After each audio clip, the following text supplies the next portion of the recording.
Anthony Bourdain actually has this great quote: "Don't eat or drink at your hotel." He's like, go to your hotel, get a beer, and then ask your bartender, where do you go? Right. Where do you go to drink? And I guarantee it's going to be the diviest place in town. Yeah, that's such great advice. The cheapest drinks in town, and it's going to be the best people in town. Better get ready, because here comes another great episode of the No Dishes Podcast. Season 6 is brought to you by Visit Bloomington. Check them out at visitbloomington.com. Play that theme song.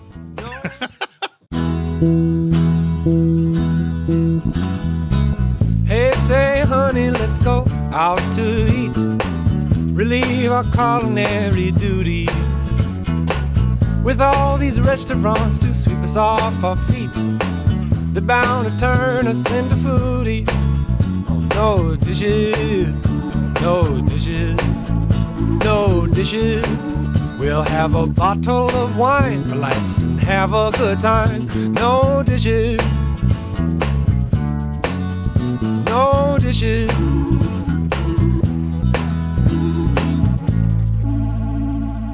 All right, we are here with one of Bloomington's longest running, but most well-known restaurants. It's Malibu's Most Wanted.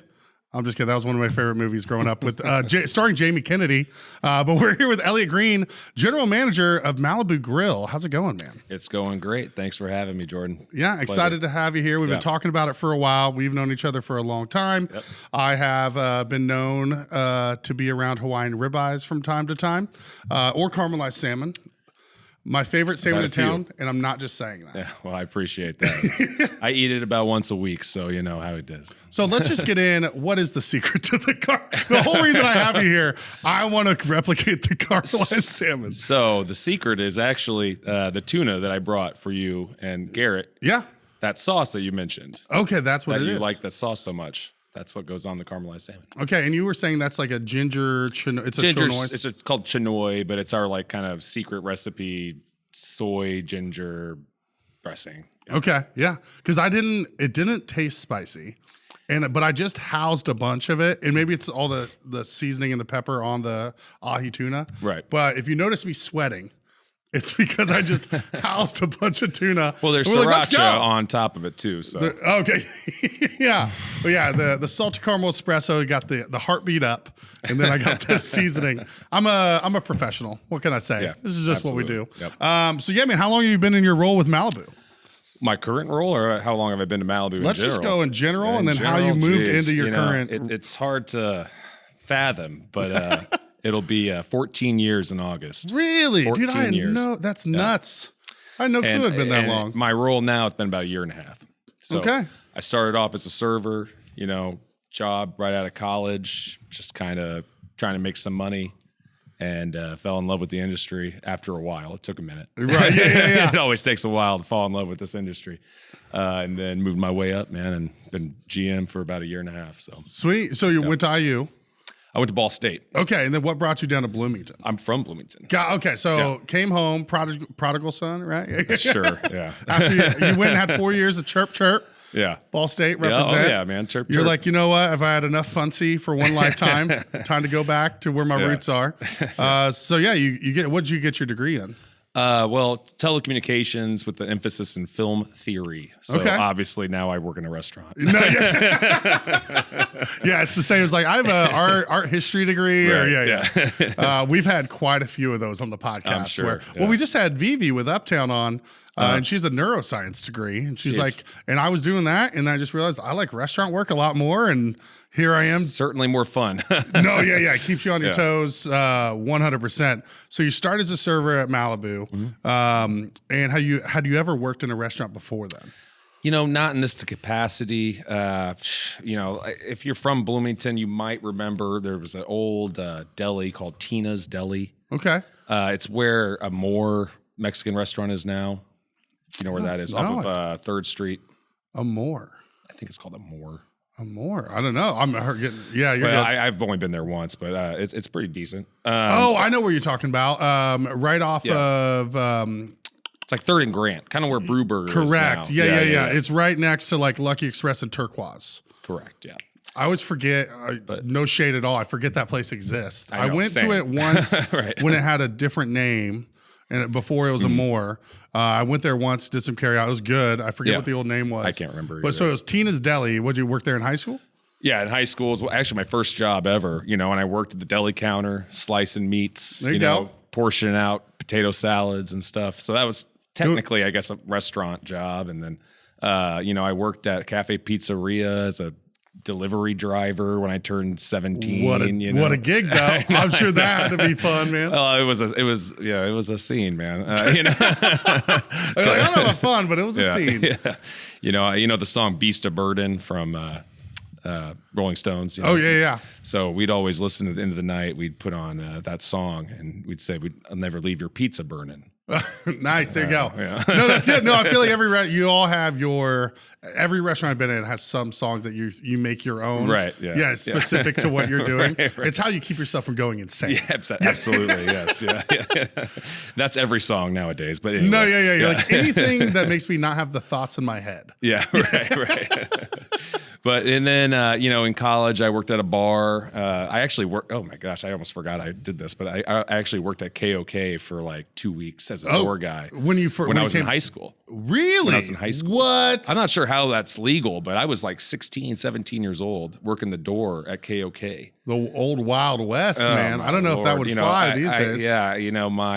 My parents knew Linda Prawl. Yeah, the Prawl family, absolutely. The Prawls, and they got me a job, and I worked a couple shifts. It was horrible. It was the worst job I've ever had. And thanks, Linda. I'm just kidding. Linda, no. I love the Prawl family. I love the Prawl family too. And it was in April, so I worked a couple weeks, and then the third weekend of April came around, and I just quit. AKA, for those not aware, Little Five is the third weekend of April. Yeah, what a weird thing to be, a teenager telling people you're not 21. Well, you'd think you would need a liquor license of some sort, some type sort of of training or whatever. But no, that was the Wild West. Like nothing like someone underage to keep underage kids from getting in. Right, I'd imagine if I was 17 working the door at a bar, I'd be like, "Hey guys, come through." Right. I don't think I was that bad, but it wasn't that. Good. I wasn't great at it either. Well, you're a better person than I am, apparently. Yeah. The Community Kitchen Chefs Challenge returns August 3rd at Ivy Tech. This Iron Chef style competition pits defending champion Dan Thomas of The Elm against two local competitors. Chefs will have 1 hour to prepare 3 dishes using a secret ingredient. Attendees will be able to try one of the 3 dishes from each of the 3 chefs, and judges will determine who wins the competition and the golden spatula. All proceeds benefit the Community Kitchen's hunger relief efforts. Buy your tickets today at monroecommunitykitchen.com. What a fascinating experience. So when I've always thought it would be fun to be a pizza delivery driver. And so anytime someone brings it up, I perk up and get excited. Did you try to set how fast were you? Were you really I'm going to go as fast as I can, learn the most efficient routes? So what's interesting is, when I did this was before, internet on your phone, before GPS. So I would take the call, I'd put the order in, and Cafe Pizzeria is probably still to this day very old school. You'd write it down and you'd hand it to the guy, and then I'd go up to the map and see where am I going. Wow. So it was interesting. So there was no speed involved. It's am I going to get there? Am I going to get there? Period. Right. Because there was a lot of times where I'm calling, just I don't know where you are, and you'd find him, and then you'd be like, that was the win, Okay, I didn't even think about that, because there was someone else we had talked to. I think it was Jeff Meese, actually, back in his days in the 80s, delivering for Domino's, and he's like, "Yeah, you don't have Google Maps. You didn't even have MapQuest that you could print off." You know? Oh yeah, no, you just had to look at a map and memorize it. You couldn't even have a camera on your phone to take a picture of the map. You just had to. Yeah. And I'm from Bloomington, so I knew general area. I thought I knew, but no, man. You had to have the old steel trap just ready to go. Which I don't have. Yeah. It's you got to have a photographic memory. I did not have one, but still got the pizza there, somewhat hot. Yes. I never got fired. I just went up my separate ways. I think that's a win. I think getting fired is a win. Right. All right. So you go off to school. Did you work any places while you were at Ball State? Yeah, I worked at before I got into the KOK thing, I worked at a bar in Ball State that's no longer there. It was called Dill Street. which is kind of the KOK. I remember hearing of Dill Street. Yeah. And I was just kind of like a busser in a sense. You just kind of went around and bar back. Yeah, sure. Mm-hmm.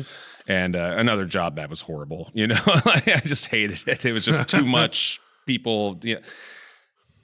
I don't mind being around drunk people as long as I'm drunk. Right. No, 100%. When I'm sober, it's like, oh my Lord, get out of here. Quit drinking almost two years ago. Right, like, congratulations. Thanks. Yeah. But I feel you. I feel you. It's a whole different ballgame. Yeah. It's a whole that different job lens. was just to make some money. And then I'd always go home for the summer. And I worked at Big Red across the street from Seminary Park, which was probably the most entertaining job I've ever had. I would imagine. Yeah, the old outlet. Oh, man. Yeah. Well, it was actually, it wasn't even called Big Red. It was called the Carton King outlet at the time. But it was owned by Big Red, but it was called, it still said Carton King.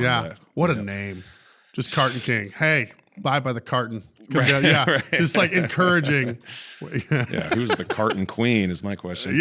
But that was one of the more entertaining jobs I've ever had. But no, just graduated college and backpacked Europe for a while, came home, got a job at Malibu, applied to a bunch of different restaurants, got the job at Malibu, and here we are. Yeah, so for 14 years, let's go through kind of that timeline. You're a server.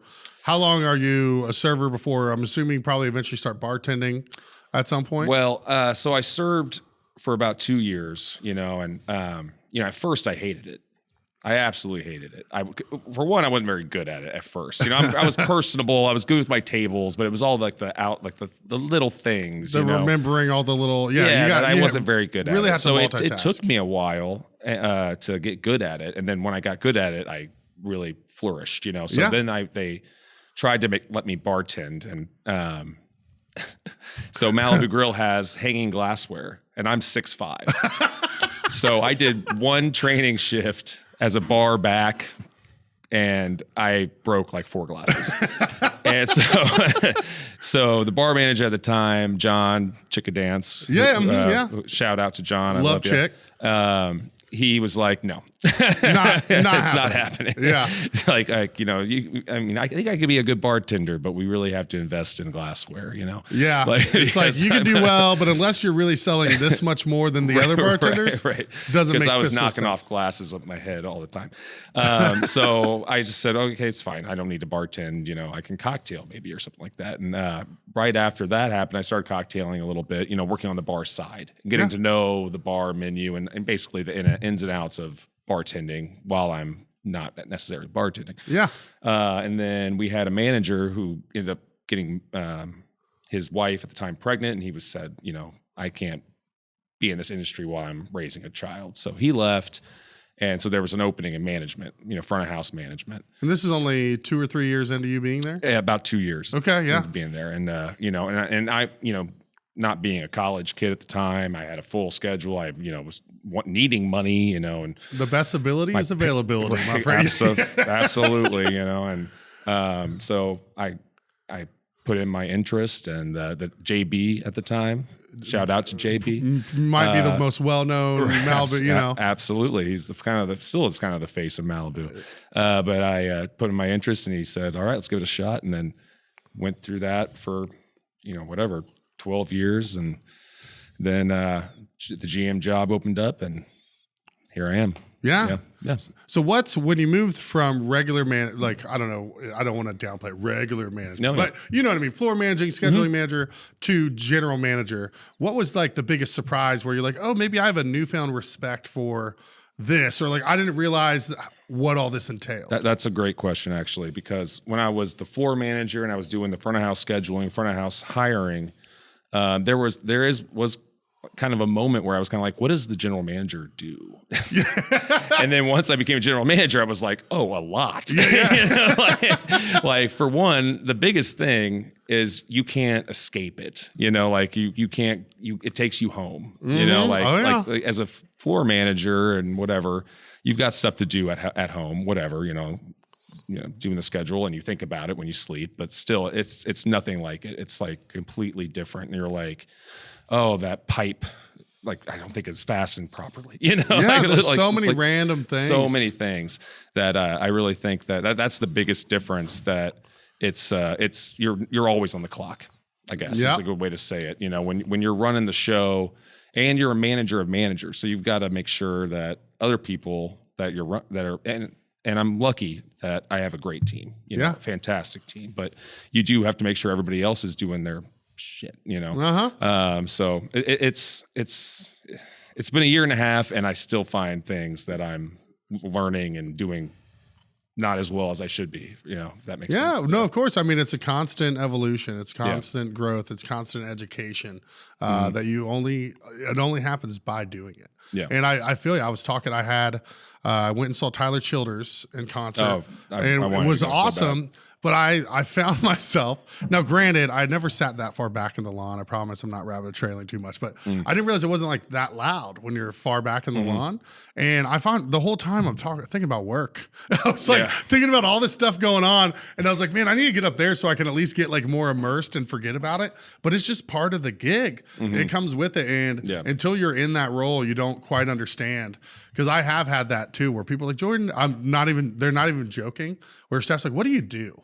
Like, it's like, all right, well, how much time you got? Sit down and or if they ever have like an office day, they'll start to hear the phone calls and see all the different things. They're like, oh, okay, it's coming together now, like all that behind the scenes stuff. But that's well, congrats. I'm glad seems to be going well. And yeah, it is, you know, and we, you know, even this summer, business has been good, and we've been doing pretty well. So I'm pretty happy with everybody that works for me, and then everybody that you know, everybody that comes to the restaurant is happy, and that's the goal, right? Yeah, exactly. Comes in and graces Malibu with their presence. How long has Malibu been around for? So it was the ownership, 1985, which is when I was born.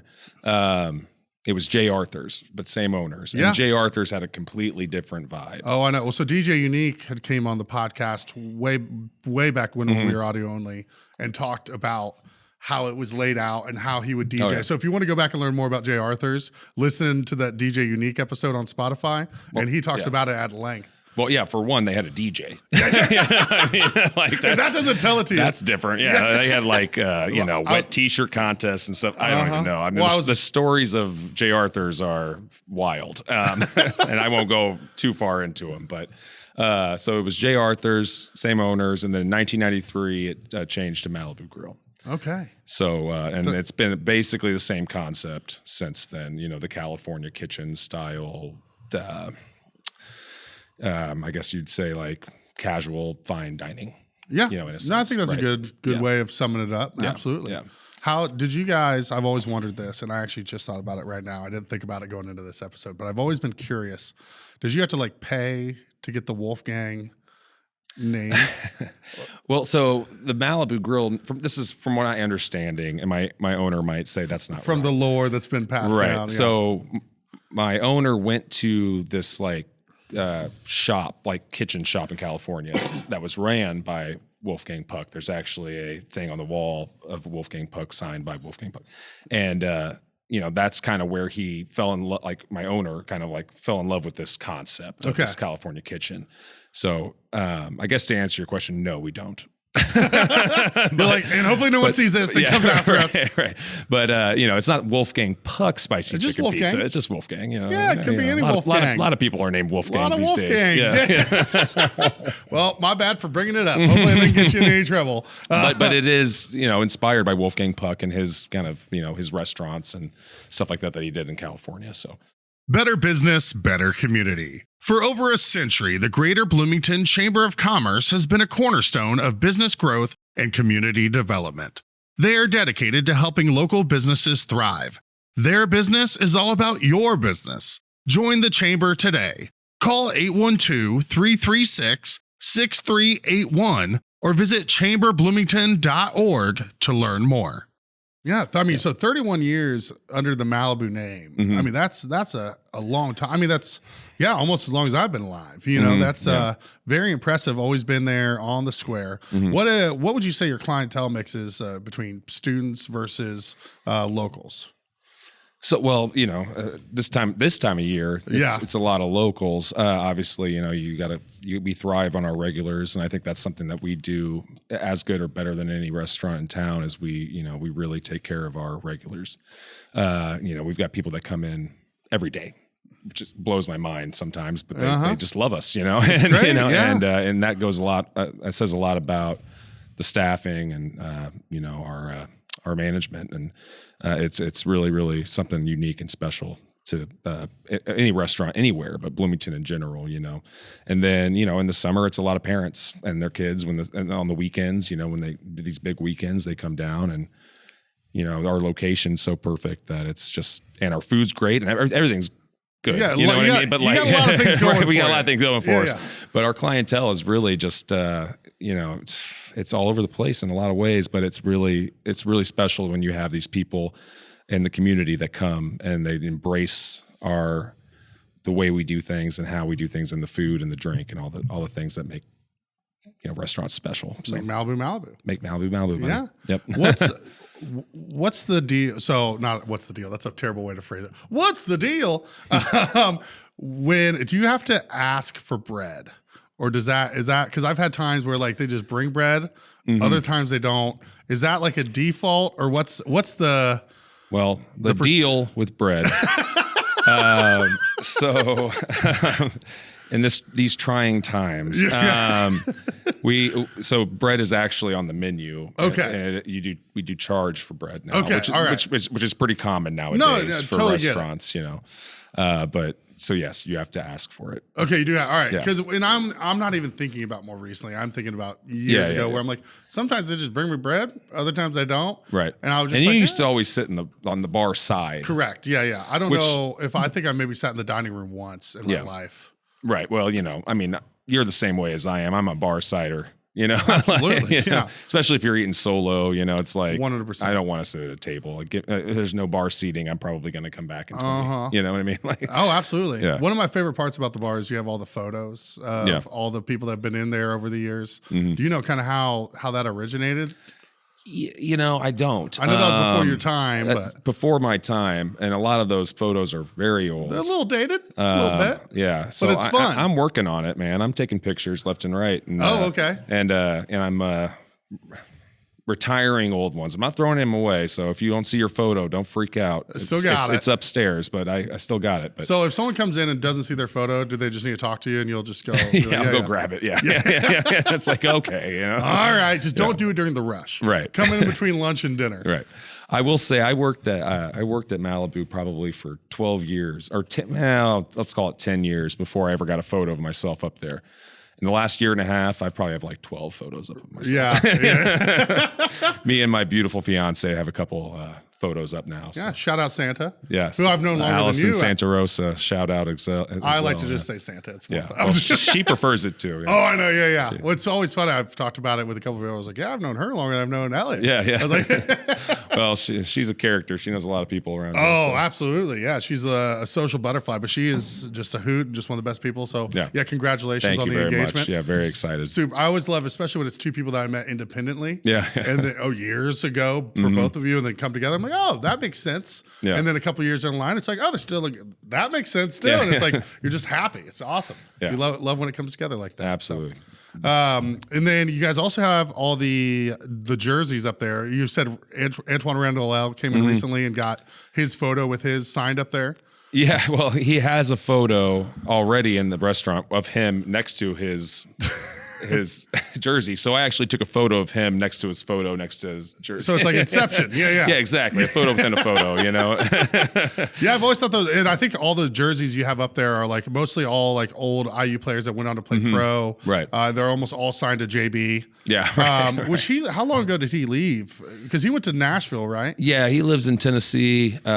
He's selling Mercedes. That's what I thought. If you know JB, you know that's a perfect job for him. Absolutely. I'm not. That's a compliment. No, for sure. But I'd say he left probably about 5-6 years ago, something like that. Okay, that's what I thought. Yeah, something like that. So it all runs together. Yeah. But I remember going in there in my early years and chatting him up when I'm sitting at the bar. Yeah. And that was especially too when I was the front of house manager at Sweetgrass and curating the wine list and the cocktail list. And I remember this was fun. We were in, what were we celebrating? I think it was just Lovey and I think it was just like a Christmas, like, hey, chocolate mousse. We got through the year. Him and I went out and grabbed a dinner. However, it was quite a few years ago. And the Pinot Noir that we had ordered, you guys didn't have, but Matt Hoff came out, who was my old rep. He was my wine rep at Sweetgrass. Yeah. And he came out, he's like, hey, we don't have that, but we have this Martinelli Pinot Noir, which is my favorite Pinot Noir of all time. Of course it was. That we had on, that was like our most expensive bottle at Sweetgrass. Yeah. I mean, it costs $50 on the menu, it's $150, but that's still like, I just love that Pinot Noir. I haven't had it obviously in a while, but it's, do you guys still have that around or did you? Okay. I loved that wine though. Okay. I don't know if I've ever tried it. I just thought it was so funny that it's like, hey, we don't have that, but just kidding. We got the best thing ever to replace it.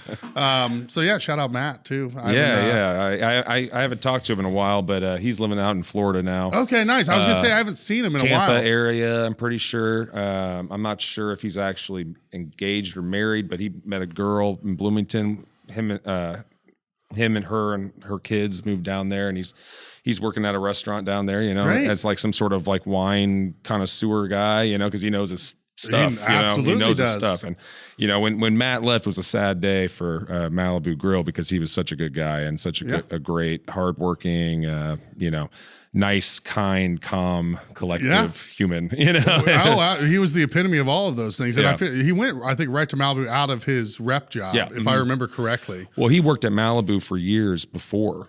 I didn't know that. Okay, yeah. He served, he bartended, and he managed. And then he left and he went to French Lick and did some French Lick job. Yeah, they've got some good, something like that. I don't know. And then he came back after leaving the rep job. But great guy. Love Matt Hoff for sure. Can we take my favorite part of these episodes is let's take a journey, if you will, through the menu. Because I've explored it quite a bit. And I remember back when God, Garrett, you were on it, dude. Man, look at that. That was nuts. I just looked to my right and it's there. It's like, God. I'm glad our website's up to date. I know, yeah. Garrett getting the gold star for outshining everyone on this one. That was nuts. I feel like I got Miss Cleo doing production.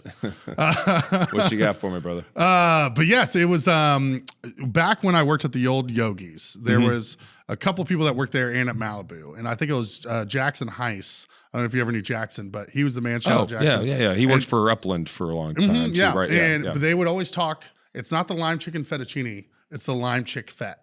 Like that's what it is. It still have that nickname? Well, that's the ticket name. Oh, okay, yeah. Because they'd be like, you gotta have the lime chick fet. It's spinach and artichoke dip, but it's spin dip. Spin dip. Oh, absolutely. Well, that one's universal across. It's chick fet. That's how I try to be cool when I'm out somewhere and order, like, so they know I'm in the industry.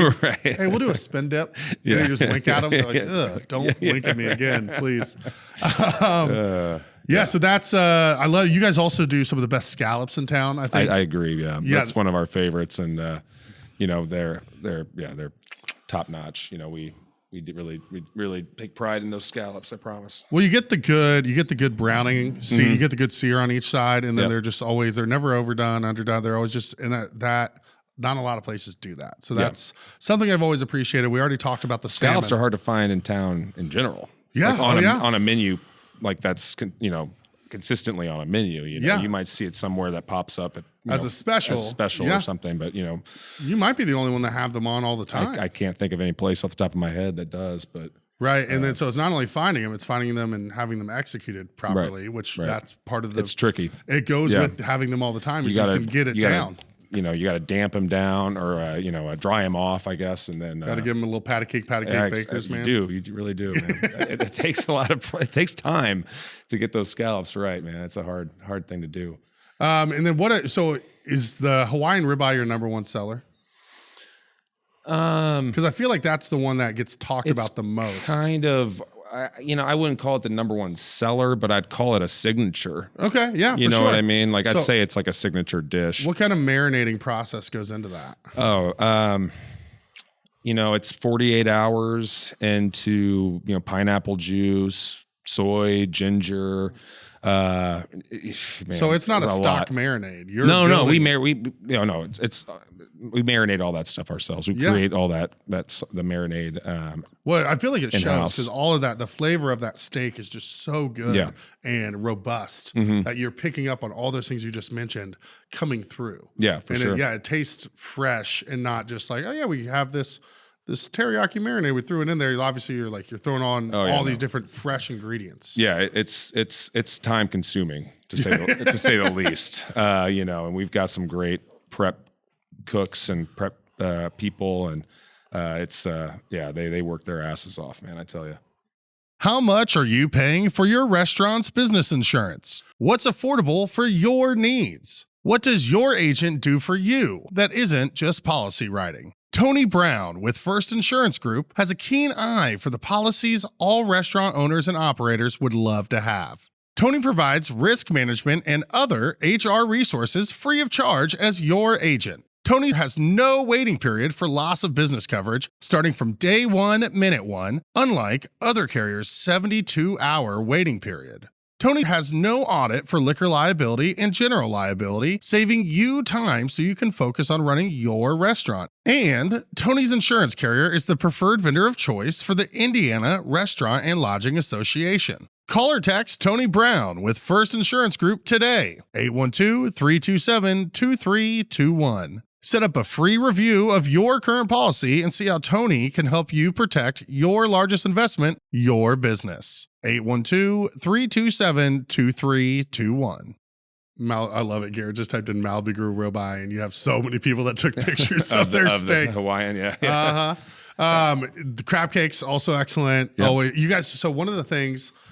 sorry, I keep getting excited. No, you're good. You're hungry. There are things that I didn't think about, and then I'm like, oh, because I've dined there so many times. Yeah. You guys used to do, and I'm sure, during your time, a crab cake sandwich. Yeah. And that's one thing that, just going to throw this out there, kind of miss. It was delicious. You can still get it, buddy. I can? Yeah, sure. What do I do? Just got to ask for it? Just got to ask for it, man. It's all about ringing it in. How are we going to charge you? That's like, you willing to pay? They can get whatever they want as long as we figure out how to charge them. That's what I tell them. It's like, you want a scallop sandwich? I'll figure it out. Yeah. Oh, that'd be interesting. Scallop slider or something. Well, speaking of sliders, thank you for the segue. Filet sliders are also one of the key marquee. Key marquee. Yep. We lost them during the pandemic. We took it off the menu. Oh, really?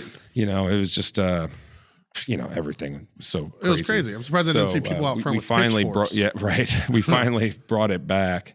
And it's one of the better selling items on the menu for sure. I mean, especially at lunch, especially game days and all that, man. I mean, people go crazy for those sliders. They're fantastic. I will say the pro tip, if you haven't had them, is to get them with the sweet potato fries with the spicy mayo, or what do you guys call it? Is it spicy mayo? Yeah. Oh my God. And you guys are cutting the sweet potato fries in house, right? Oh yeah. Yeah. They're thick. THICC. They're thick. They are thick. Like thick cut. And they have such good flavor. They're always cooked perfectly. And the complement of the sweet potato with that spicy mayo is one of my favorite, just like simple flavor profiles in town. Mm-hmm. It's so good. So filet sliders, get the horseradish. Mm-hmm. Horseradish cream sauce, which we make in-house. We make, and that's the thing that I love about Malibu, and I take pride in. We do everything in house. I mean, all of our dressings. I always throw new servers off. I'm like, "What's our house salad dressing?" And they're like, I'm like, "They're all of them." Yeah. Trick question. Yeah, trick question. But we do all of our sauces, all of our marinades. I mean, the only thing we don't make in house is ketchup. You know what I mean? Like that's the only thing. I think you're doing okay. Yeah. That's a pretty good ratio. Yeah. So last thing I've got is that crab bisque. Can we talk about that a little bit? We can talk about that. Yeah. What makes that crab bisque special? Well, it's made in house for one. Well, the thing I just talked about, Jordan? No, and when I actually first started my GMing, I thought it was really important for me to do a couple like kitchen shifts. You know what I mean? Work behind the line, do some prep stuff. Get in there early in the morning and work with our prep guys and do. And I had the displeasure of making crab bisque one time because it is not easy. You know, you got to make the roux, you got to do all this stuff. Got some brandy in there. Oh, sherry. Yeah. And it just takes a lot of TLC. That's what makes it what it is. And they do that every day. I mean, we make it every day. You know, we just do fresh ingredients, fresh preparation and everything. And that's what it is. You know, that's what it takes to really kind of stand out, you know? Yeah. Well, and just to be in business for 31 years right. in prime location, which is a good thing, but it's also costly. You know? Well, yeah. Mm-hmm. To be there. It's that crab bisque though is just, it has such a full flavor. And you have the real pieces of crab in there. Mm-hmm. And so that's another thing I wanted to highlight for those that have not had it, that I highly suggest. So, okay. One thing, what's something we haven't covered yet? One thing on that menu that like you think is a standout that we haven't talked about. You know, I eat there so often. Yeah, I'd imagine, as one does. Yeah. Oh, we talked about this caramelized salmon. I love the Cajun salmon too. Okay. The Cajun salmon is so good. That Cajun spice on top of the slaw, really, really, really good. And the lime chicken fettuccine. Yeah. Man, oh man. So one thing, you know, I was talking to Allie, my fiance, about this just today, and she was just like, "Man, that pizza we had the other day was so good." And it was the arugula BLT pizza. Ooh. It's actually one of our lowest selling pizzas, but it's so good. It's got like fresh tossed and basil oil arugula on top of it to finish. It is so good. So when you're do you have a whole station for these wood-fired pizzas, like its own wood-fire oven? Big old wood-fired oven. Yep. We do a couple, like a chicken, like a half chicken, you know, the chicken in there. Yeah. We do that, and we do our wood-fired vegetables, and then pizza, and then the spin dip actually comes out of the wood oven. Oh, nice. Yeah. Okay. Mm-hmm. That explains it. Yeah. The spin dip's excellent. And we've got a few things coming that we're going to, you know, new menu items that we're going to utilize that wood oven a little bit more. That's great. I got some plans. You know, I love that because I feel like you know, Malibu, as good as it is, as consistent as it is, it's kind of similar to Uptown, whereas the only thing you could ever write is like, oh, it's been the same menu for a long time, right? You know, but again, there's like, if something works, it works, right? You know, yep. Malibu and Uptown are maybe the two busiest restaurants in town, so it's like, as much as I love Small Favors, that was doing a whole new menu every single week, and I love specials. I mean, I can't rag on it. If you have especially a large menu, you guys have a pretty big menu. Yeah. To execute that consistently, you deserve some flowers for that. Yeah, thank you. Yeah. Well, you know, and I think that's kind of what sets us apart. You know, I love Uptown. Don't get me wrong, I love it. Yeah. Sets us apart a little bit from Uptown or even Farm or whoever is. Our menu is so accessible. You know, you could bring your kid and cheese pizza, you know, whatever, or, you know, like there's something for everybody on our menu. And that's kind of what we're kind of striving for at all times. But the creativity, I'm truly trying to push for new stuff, new items, just, you know, get rid of the old, add the new, but keep the favorites, you know, of course, because why change what's working? Why fix what's broken? What's not broken? Yeah. Right. Well, and you guys still do some specials. I mean, I had that crab rangoon fish special that was like knocked my socks off. That was a while ago. I know that was it was last year. I think it was a year ago. Yeah. But even then, you guys still. I'll see it on. I love that you still have the chalk. The little chalkboard out front, and and you guys do a pretty good job too of posting pictures of your specials when you do them, which I think is really nice. So you get that visual, instead of just being, hey, we're running this tonight. Like see it and be like, oh, I want that in my belly. Well, you know, and one of the things that I'm kind of working on right now is I want to have a special every night. Yeah. You know, and we usually only do it on Fridays and Saturdays, but you know, I love to give the kitchen. Even if it's the same thing every night, whatever, just to have a special. So there's two reasons why, you know, you give the kitchen a little bit of freedom to be creative, and then you give your servers something to sell. Yeah, 100%. You know what I mean? So, and which I'm like, selling is the best part of your job. Like, come on, like, you know, like, so I loved when we had specials when I was a server. I loved it because it gives you something to talk about. Yeah, you know? We always had like 3 a night at Sweetgrass, and that was like, you got in, you memorized those, and that was fun to come to the table, and it kind of give you an opportunity right off the bat to show off a little bit. Like, hey, we got this. Yeah, like absolutely, like he's good. He's good. Yep. Yeah, that's so random question. Industry talk here. This is something that I've picked a few people's brain on. One of my little bugaboos, and I think we've talked about it on here before, but I want your opinion. And I was talking to Mo about this too. I think for me, if someone comes up to my table and says, "Hey, I'm so and so, I'll be taking care of you," I think that's like shows me that they're kind of a novice server. Or I think it's redundant to say I'll be taking care of you. I think if you come up and introduce yourself and you kind of get right into how we doing, what do we have to drink? These are our specials. That's like, oh, that's a pro server who's relaxed. Right. And kind of gets it. I get that. You know, I don't know what my preference is necessarily on that. You know, I almost prefer I'll be taking care of you over I'll be your server this evening. Of course. You know what I mean? I agree with you. Because that always gives I'll be your server today. You're like, all right, you know. Who hired this guy, huh? But no, I think you got a good, I think I like what you're saying there. Like, you know, it's redundant. You don't need to say that. They know already. Yeah. Well, and I think, again, we were talking about. There are some like no words that you, as a server, you know, like, would you, you know, do you need another one as like do I need another cocktail? Probably no, not, but I want one. Yeah. You know, would you like one? You know what I mean? Yeah. Like, don't say need, you know, once, you know, or like, or. No, that's true. Yeah. I guess I've never really thought about not saying need, but I don't think I ever really said that. Right. But there's a few things that you don't say, you know, like, and I think I have a list of them somewhere. Well, there's so much nuance. There's so much nuance to serving and bartending to like be professional, but still not like fake, right. You know? And that's like, it's a fine, like little pocket that you have to hit. Yeah. It's an art. It is. It really is, you know. And it comes more naturally to some than others. And some people do pick it up, but it just takes a little more time. But once you get that down, especially when you're on the receiving end of that, when you go out, you're like, God damn, this person just gets it. They're good. And you're just like, I wish there was more of these people. Yeah. Because I always say it's hard for me to go out to eat sometimes. Because like, you know, people will be like, Elliot, you seem on edge. I'm like, yeah, I am. Because I'm like judging. Yeah, exactly. Like, you know? Well, it's the nature of the beast. Right, you've worked so long in restaurants, you go out, you're going to be the most understanding, but also the most like cognizant of what's going on and like judging to a degree. Right. Because like, you're understanding, but I also can tell that you're like just not really moving very quick. Yeah. Yeah, absolutely. Yeah.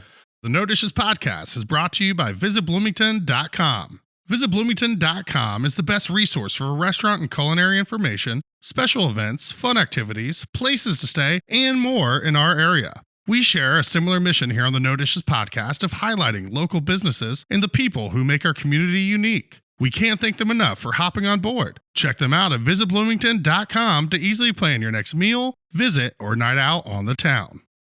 You mentioned you eat at Malibu all the time. Yep. One of my favorite things to ask people is, what's your favorite like off-menu hack? Well, I'll tell you what I ate today, you know. No, I know exactly. Yeah, because I do that all the time. Because you get tired of the menu, right? To a degree. So you're like, yeah. Well, I get back behind the line and I'll just start cooking stuff, you know.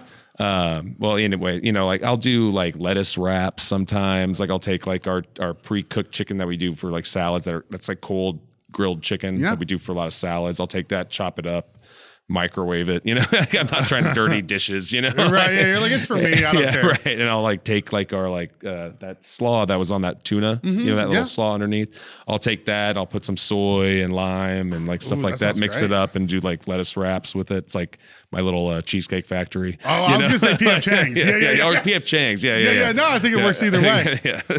But like little things like that, you know, when you've been at the same restaurant for so long and the menu's been pretty much the same for so long, you got to find new ways to you know, I was ordering grilled chicken breast at O'Charlie's just to make myself like a chicken salad, whatever. It's just something that's different. Yeah. After so many years, you just burn through it. Yeah, for sure. Every time, I'm sure, again, I've told this on here. Every time I hear someone bring up Cheesecake Factory, it makes me think of, I was with my dad at the one in Greenwood, and we're sitting at the bar, of course, and he ordered some pasta dish, and we're just eating. He's like, this is really good, really good. He's like, but it needs a little more sauce. And he gets the bartender. He's like, would the chef be offended if I asked for more sauce? I'm like, Dad, you're at Cheesecake Factory. There's no chef here, dude. It was just so funny where it's like such a boomer thing. Like the chef at Cheesecake Factory.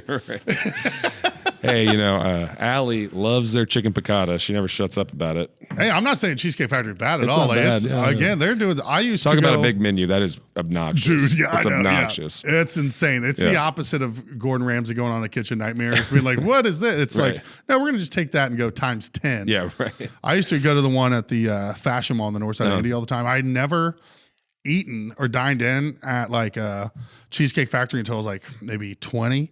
But since I was like 15, I was going in there just to the walk up, grabbing a piece of their Kahlua cocoa coffee cheesecake. It was so good. Sounds, they took it that off. sounds amazing. Oh, it was phenomenal. It was so good. I don't think they make it anymore, but if I'm going to send Garrett, if we can clip this out, I'm going to send it to the Cheesecake Factory higher ups, see what we can get. Be like, oh, that's a well-produced video. Maybe we'll bring it back.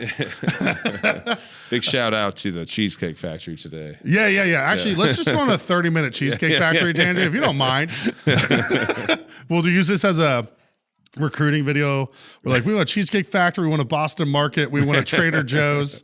Right. Oh, man. Trader Joe's. I would dig that. Yeah, you're like, I'd get behind that. Yeah. Oh, yeah. Remind me, I still got to have you sign the wall. I know. I was looking around. Yeah, there's a lot of good inspiration there. Dave & Buster's. You heard we're getting at Dave & Buster's? Yeah, so I got, because we did our chocolate mousse in the mall for like over the holiday season, we got a little inside scoop because the big Simon people were kind of showing us around. They wanted us to be like one of the end caps in there. We're like, well, let's try this kiosk, see what the volume is like, and then decide if we want to do an actual like storefront in there. And they were like, we got a Dave & Buster's coming in. And this is back in like November. I'm like, ooh, what? We got a Dave & Buster's coming in? Yeah. And so I didn't find out until just kind of recently. Yeah, well, that's when it became big news. And I've been holding that secret, and it's been killing me. So finally, I just have this weight off my. Yeah, I know. Yeah, like you could have told me. It's like, Jordan, I thought we were friends. Buddy. Yeah. Now, if we're gonna have trust issues moving forward, I know. I don't know. I always knew Dave & Buster's would be our downfall. Yeah, I know. Did you see how they're? I've never even been to a Dave & Really? Buster's. I've never. And the truth comes out. Yeah, you see, they're gonna allow betting on arcade games where you could like bet your buddies. I did not. No. Oh yeah, I'm about to lose my mortgage doing Pop-A-Shot. Pop-Shot. Oh, dude, I played basketball my whole life, and I still suck at Pop-Shot. Really? Oh, see, I think it's rigged. You know, really? Like I'll hit like 20 in a row, and I look next to me, my buddy misses like 5 in a row, and whatever. It still beats me. You know, I don't know. They got some weird like 3-point. When it turns to a 3-pointer. Yeah, you got to know the rules of the game. You got to know the rules of the game, and I just don't. It's all about getting in a rhythm, because we had one at the laser tag place I worked at in Carmel all through high school. It was like a Pacers themed one. And it's all about the grab a ball with the left, shoot with the right, and just get in that rhythm. Just get the rhythm, yeah. And you got to bank it. I mean, there's some people that are really good not banking, but it's much easier to just throw it off the top of the square. Yeah, and you get those ones that move left and right. I'm not talking about that. I'm not playing a carnival game here. Right.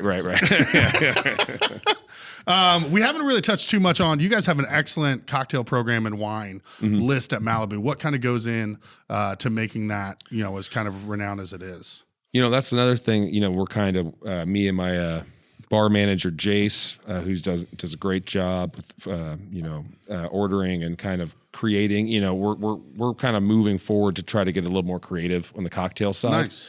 Uptown does such a great job of doing like these signature cocktails that are kind of created by each individual, which I love that. I love that. On the menu it says this was created by so-and-so. And I love that. Yeah. And that's such a great idea. Right now, our menu is what it is. It's, kind of classics. But we're working on getting a new just bar specific menu that's going to have a lot more of kind of Malibu classics, or just personal flair, a little more personal flair, absolutely. And that's going to really, really, really be exciting and beneficial to our customers, because they want to try something new and something that they can say this is made by you, oh, that's Bill, right. And I think that's a good step in the right direction for where we want to go with our bar. Absolutely. And when it comes to, even spirits, because right now we kind of still have our little COVID bar menu, really, where we, really took a step back from ordering a lot of stuff. And it's hard to order stuff nowadays. It still is, all this allocation crap. We're still feeling it. But our wine list, we really just try to get what the customers want. Like that's the easiest way I can say it. Like we've got a really good palate. Customers have a really good palate, and they love the New World Cabernets. So you got to keep Camus on deck. Right, absolutely. Yeah. So our wine list is probably going to stay pretty similar to what it is now, but the cocktails are really trying to reach out and branch out and get some more tequilas and some mezcals. Yeah, all the stuff I like. Yeah, it's what is this, Elliott's Grill? right. No, I know all the guys. I mean, back in my day when I used to drive the limo and the party bus, those guys would always hit up Malibu for dinner. Anytime they were in town, or if they lived, it was like, we're going to Malibu. They'd hit up. You're talking about like Estes. And, they'd hit up Chick and get the table set aside, and they loved Camus. That was like Camus was the wine. Yep. It still is. I tell you, we sell the crap out of it. I tell you, it's nuts. Well, I think we've covered Malibu fairly extensively. Yeah. What about when, you're taking your fiance out for a date night, or what are some of the other places in town that Elliott Green enjoys, or Allie for that matter? I have so much respect for the restaurant industry in this town, and I try everything, and I give it all multiple chances, because I know how hard that's only it is. fair. I know how hard it is and everything. And so we go out not that frequently really, because it's hard, because we both work so much, and when we do go out, our mainstays, we like to kind of support our friends. So we've got like Nick Matteo at C3, he used to work at Malibu for years. I don't know if you knew that. Yeah, no, I feel like I did, but I forgot. Yeah, You just said it. He worked Malibu for years. I think he started as a busser, to be honest. Pretty sure, but he was a bartender when I served. Okay, at Malibu. So we like to go to C3, and it's right by our house, which is nice. Helps out. Yeah. So we go there a lot. We go to Uptown because it's great. We go. Jessica Finch. Scenic View, yeah. So we go to Scenic View quite often in the love summer. Fitch. So Fitch is one of our best friends, and we love to support her. And she's fantastic at what she does. Oh, she's so good. She's great. She came on the podcast when it was audio only, and the way she talks about restaurant operations, she's very smart and passionate. Oh, dude, because I've known Fitch for a very long time. Yeah. But we're sitting there talking, and just like I've learned stuff about you. I was finding out so much about her, and she was so sharp when it came to restaurant operation stuff. I'm like, damn, Fitch, I see you. Yeah, she's great and very, very dedicated, and I love her. She's fantastic. Real quick, I'm gonna put you on the hot seat. Go for it, brother. Filet sliders, C3 or Malibu?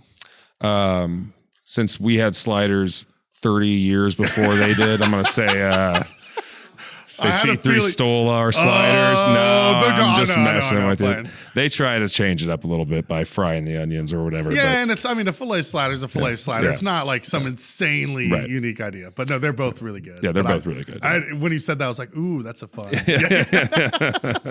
We were the OG filet sliders. Yeah. Can't beat the original. Yeah, exactly. The Bloomington Town Planner is a community calendar owned and published by local residents John and Sharon Martin. Mailed out to Bloomington homes in December of each year, it features school schedules and community events. And don't forget the coupons at the bottom of the calendar. They'll save you money and help you decide on the next restaurant or retailer to check out here in the Bloomington area. Town Planner also has an online calendar which will be found at townplanner.com. Make sure to sign up for their weekly e-newsletter so you can stay on top of all the fun events going on around town. Other than that, like I said, we just like to pop around, man.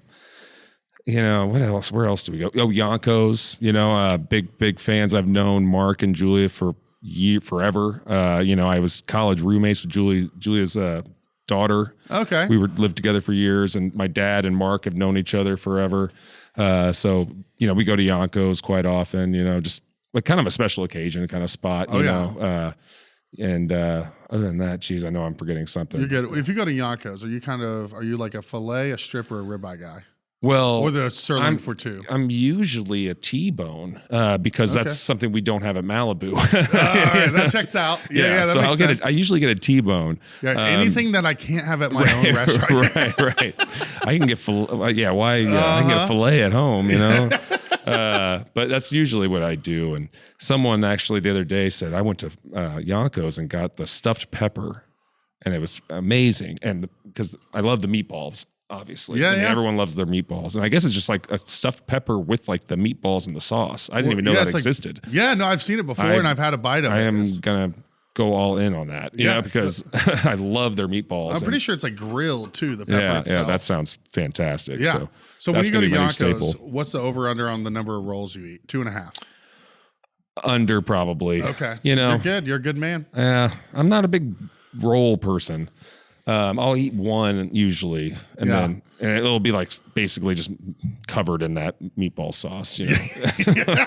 You got to balance it out. No, I could eat those meatballs every day. They're so good. Do you do sour cream with them when you do them, or you just go? I don't, but Allie does. Okay, yeah, she can't eat them without it. I know I can't. Yeah. I'm a wuss, man. Yeah, I like them. I need that sour cream to balance it out. Yep.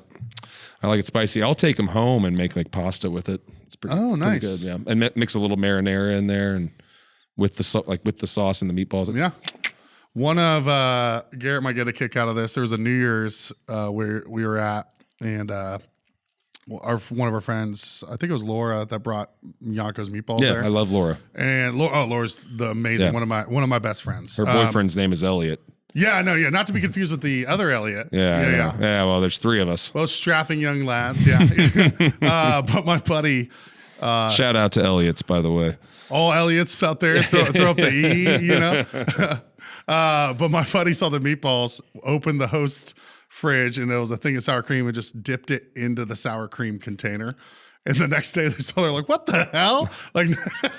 Power to you, you know? Yeah, so that's always fun. Anytime I think of Yanko's meatballs and sour cream, I just think of just being a bad guest and just chilling, right? Sometimes you got to do what you got to do, man. Sometimes you got to do. I know you're a big Alley Bar fan. Obviously, we see each other there. That's still my favorite haunt. Even I have them make me a lemon shake-up, or that's Austin started that. Oh, nice. Where he's like, I was like, man, I'm kind of getting tired of doing water and cranberry juices. Yeah. He's like, oh, let me make you like a lemon shake-up. And then so now if it's Carl or Obi or Derek or Sammy, I'm like, can you make me that thing that Austin makes me? You know, they're like, sure. You know, sure. It's just not the same, but it's all right. Like, sober Jordan is difficult. I liked you better when you were drunk. Yeah. No, Alley Bars. You know, when we go out, Alley Bar tends to be our spot. You know, big time dive bar guy. You know, when I go out to, or when I travel, or, you know, staying at a hotel, Anthony Bourdain actually has this great quote. If you've never read the book, No Reservations, and you're in the industry, you're doing yourself a disservice. It's a great book and it's easy read. But he has this quote saying, you know, don't eat or drink at your hotel. He's like, go to your hotel, get a beer, and then ask your bartender, where do you go? Right. Where do you go to drink? And I guarantee it's going to be the diviest place in town. Yeah, that's such great advice. The cheapest drinks in town, and it's going to be the best people in town. You know, and that's kind of why I just love myself a good divey, you know, scum hole bar. It's the best. You know? I don't know if Bailey would like you describing it like that. Oh my goodness. Well, if you ever been to Alley Bar, I know. Yeah. They know what they are. I don't. I hope Bailey doesn't watch this. I don't want to fight Bailey anytime soon. I don't think anyone does. No, that's it's my favorite, and it's the Alley Bar is the people. That's what makes Alley Bar. It's not the ambiance. It's the people. Yeah. You know, and it's I always compare it to Cheers. You walk in. Hey. No matter. My PBR's open before I can say a word. You know? Do you try to guess the suit? Do you but God loves Sabrina. I get it right almost every time. Not only Garrett's not our only psychic with not the menu. Sure how I got that works, but you know. Sweet, man. Well, cool. I really appreciate you coming on. Was there anything we didn't really cover with Malibu, or you're back? Not that I can think of. Oh, you know, I actually mentioned earlier, we kind of got sidetracked about some, I think we're going to do some new menu items here soon. Yeah. So keep your eyes open for that. I'm thinking about doing some like wings, maybe like bar specials, late nights, some late night stuff. You know, we're working on a few things, and we've got a couple months before the kids get back to kind of tinker with some stuff. And it's been a good summer so far, and I'm already itching for the kids to get back and get that extra money. Yeah, summer's nice, and then after a while you're just like, okay, I need that little shot in the arm. Let's get back to the hustle and bustle. Yeah. One thing I forgot to ask about is, do you guys still do some live music some nights over there? No, we don't. We got rid of the piano, and I kind of messed around with having people bring in their keyboard, for a little bit there, but it's it doesn't really bring in that many people. Yeah, you know, there is a market for it, and are some people that ask about it quite often. But you know, when it does happen, they don't show up. And it's kind of weird. It's weird. You know, I totally understand. You know? And you guys, you have the ambiance, you have the lighting, you have the music. It's already there. And I've been in there before when it was like, and it was maybe even a little much. It can be, yeah, for sure, yeah. Especially like Friday night, and you're taking up tables, and like it's like, you know, and the people that do come, you know, aren't spending money, and you know, like, and the servers get pissy because they're like, I just want a water, you know. It's we're just here I'm with the band, you know. Like it's like, oh yeah. Well, if you want me to just come in and do karaoke some night, there we go. I'll do it for free. Right. Yeah. Well, you probably have to pay me. Oh yeah. Elliott, dude, so good to see you, man. Good to see you too, buddy. Thanks so much for coming on, buddy. Thank you for sure, man. This is fun. What another great episode. Thanks so much for tuning in. Also, thanks to our Season 6 presenting sponsor, Visit Bloomington. Check them out at visitbloomington.com. We'll see you soon. In the meantime, keep those hands dry. This episode of the No Dishes Podcast was recorded, edited, and produced by Garrett Portinga of Green Hat Media in beautiful downtown Bloomington, Indiana. No dishes.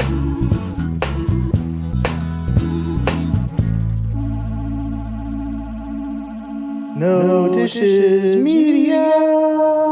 No Dishes Media.